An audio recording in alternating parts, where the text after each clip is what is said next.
Have you ever wondered how to fit hundreds of pets into your tiny studio apartment?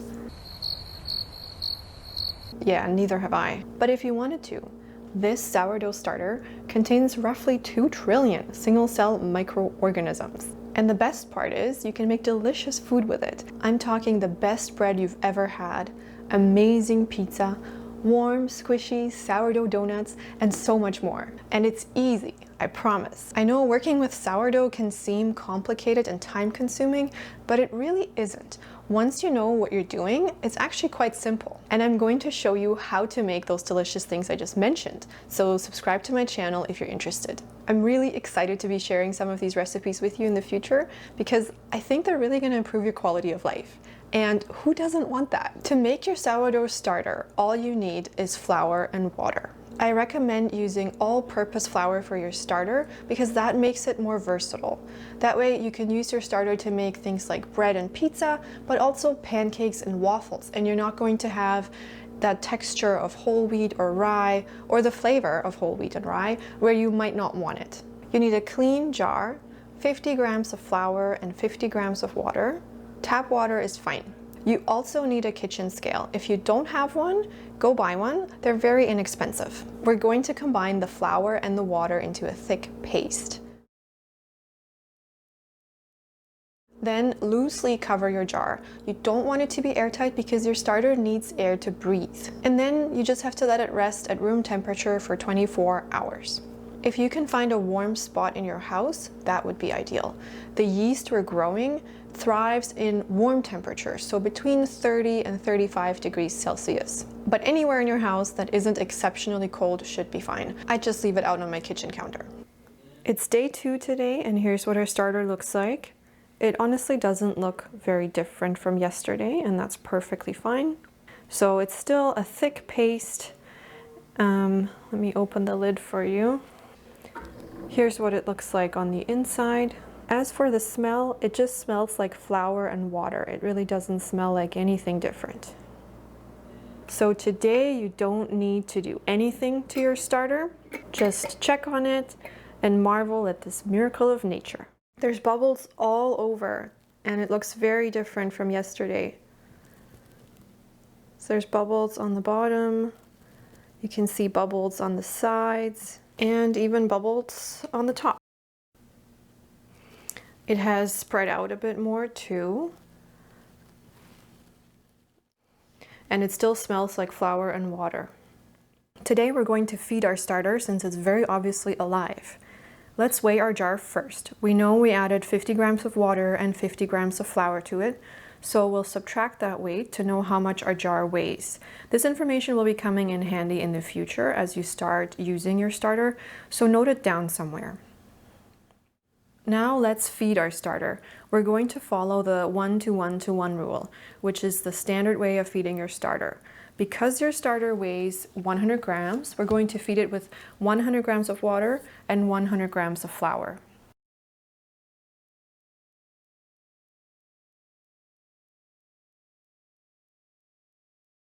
Now, because our starter is alive, it is traditional to give it a name.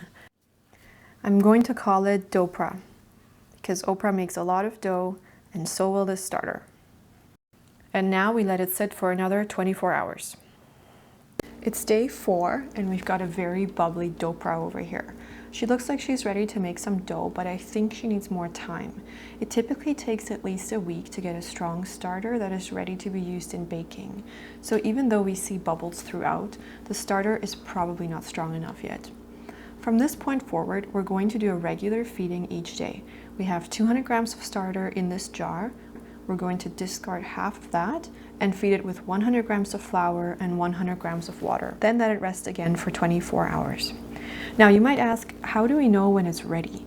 Your starter should have lots of big and small bubbles. It should have a light, airy texture and a pleasant yeasty smell. It should also rise and fall predictably. What this means is that after you fed it, it should roughly double in volume. Yesterday, I forgot to put a rubber band around it to mark where the starter was before we fed it. So we'll do that today, and that will allow us to see whether it doubles in volume or not. Here's what Dopra looks like today. She has risen by about 3/4 of an inch, so definitely not doubled in volume.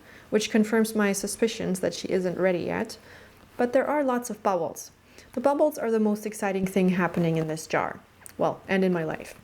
And she has a more fermented smell now, kind of like sour milk, but in a good way.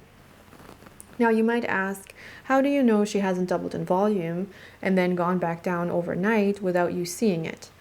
Well, if she had doubled and then gone back down, we would see the residue of the starter on the sides of the jar, and we are not seeing that, so I don't think that's what happened.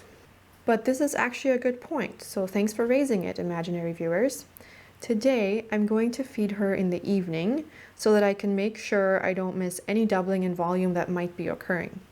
Because typically when you feed your starter before you go to bed, it tends to double in size by the late morning or early afternoon the next day, depending on temperatures. So we're going to discard half of the starter and feed it with 100 grams of water and 100 grams of flour, and then check in on it again tomorrow. Don't forget to adjust your rubber band to the new level that the starter is at.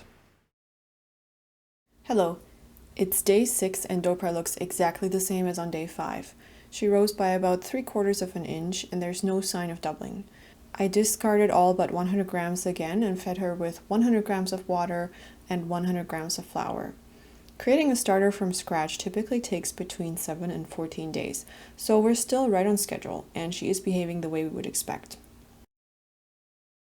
It's day 8 and we're seeing some progress today. Our starter has now risen by an impressive 1.5 inches. It has almost doubled and we're seeing some really strong activity marked by small and large bubbles. We're going to do our usual feeding and check in on it again tomorrow. And we have liftoff. Dobra has officially doubled in volume. Check it out. There are even more bubbles today than yesterday. This is exactly what we're looking for after 8 days of trying to grow wild yeast. If you've made it this far, congratulations, your patience has paid off. It's day 10 and our starter has doubled in volume yet again. Now it's ready for use in your baking. Let's quickly go over all the signs that indicate that it is ready so you can check yours as well. Number 1, it doubles in volume at a roughly predictable time.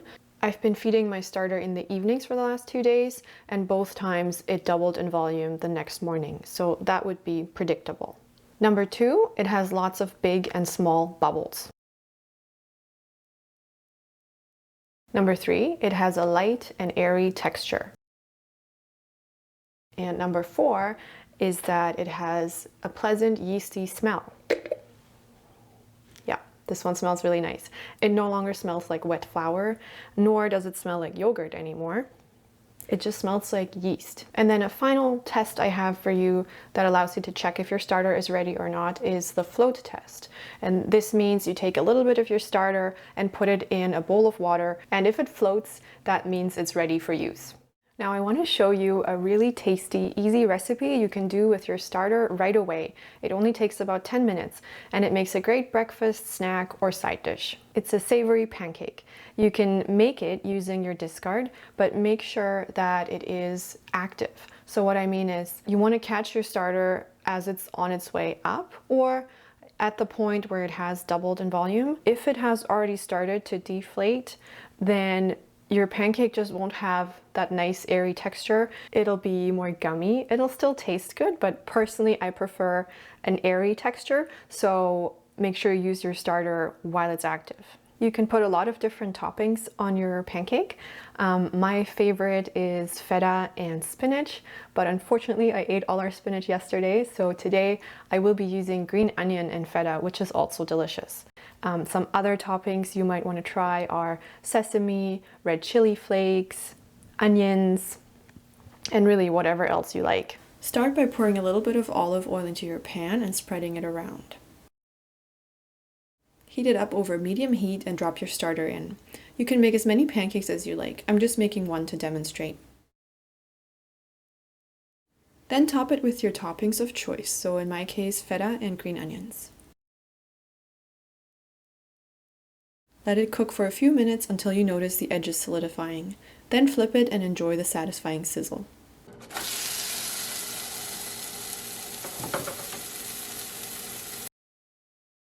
After a couple more minutes, you'll see some caramelization on the other side, and your pancake is done. Enjoy!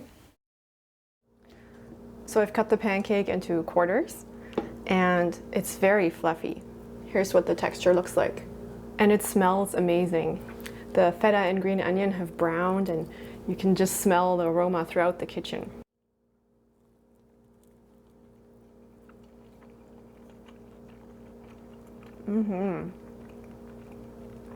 It's really good.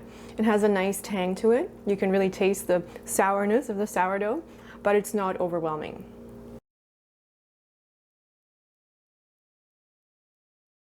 I haven't had lunch yet.